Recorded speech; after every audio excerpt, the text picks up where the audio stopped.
করছে আপনারা জানেন, অনবরত ভারতের কিছু মিডিয়া এবং দিল্লির মোদী সরকার অনবরত মিথ্যাচারিতা করছে বাংলাদেশ সম্বন্ধে, এবং এটার উদ্দেশ্য হচ্ছে একটাই, যে দেশে হিন্দুরা নানাভাবে অত্যাচারিত হচ্ছে, যেটা সম্পূর্ণ মিথ্যা কথা, এবং এটা করে একটা সাম্প্রদায়িক দাঙ্গা বাঁধানোর চেষ্টা করছে।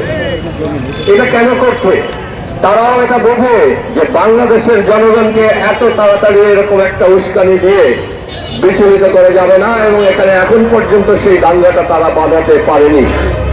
চিটাগাংয়ের এত বড় ঘটনার পরে অ্যাডভোকেট সাইফুল ইসলামকে এরকম নৃশংসভাবে হত্যা করার পরেও কোন দাঙ্গা এখানে ঘটেনি। ভারত নিরাশ হচ্ছে বারে বারে।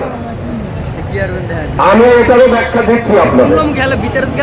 ভারত 1971 সাল থেকে 2024 সাল 53 বছর পর্যন্ত বাংলাদেশকে তাদের নিয়ন্ত্রণে রাখার জন্য যে পরিকল্পনা করেছিল, অর্থাৎ তাদের বাংলাদেশ সংক্রান্ত বৈদেশিক নীতির একটা অংশ, ফরেন পলিসির একটা অংশ, সেটা 24 সালে শেখ হাসিনাকে পতনের মাধ্যমে সম্পূর্ণ পানিতে গেছে, যেটাকে সাধারণভাবে বলা হয় জলে গেছে।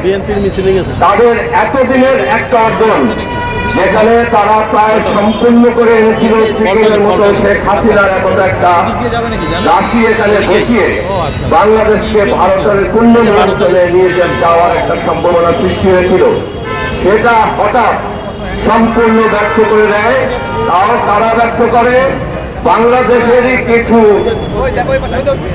অদম্য ছাত্র, এবং পরবর্তীতে জনতাও তাদের সাথে যোগ দেয়, একসময় সেনাবাহিনীও তাদের সাথে যোগ দেয়।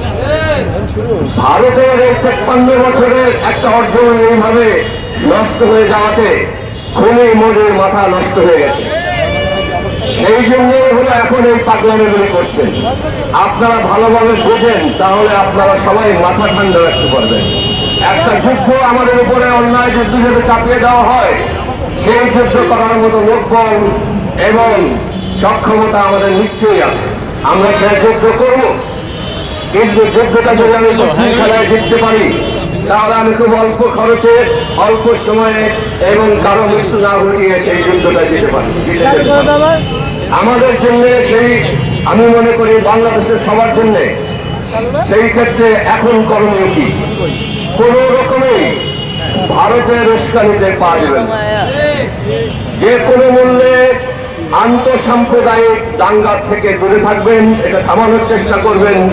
আপনার আশেপাশে যারা অন্যান্য ধর্মের লোক আছে, তাদের বাড়ি আছে, তাদের উপাসনালয় আছে, এগুলো আপনারা স্থানীয়ভাবে কতগুলি সম্প্রীতি কমিটি করুন, যার যার পাড়ায় মহল্লায় সম্প্রীতি কমিটি করুন, এবং সবাই মিলে সবার দেখভাল করুন।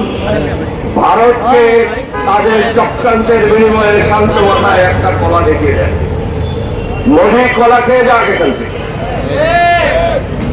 ভারতের জনগণকে বলবো, বিশেষ করে পশ্চিমবঙ্গ এবং ত্রিপুরার জনগণ, আপনারা বাঙালি, আপনারা মনে করুন আমাদের 100 বছরের বাঙালি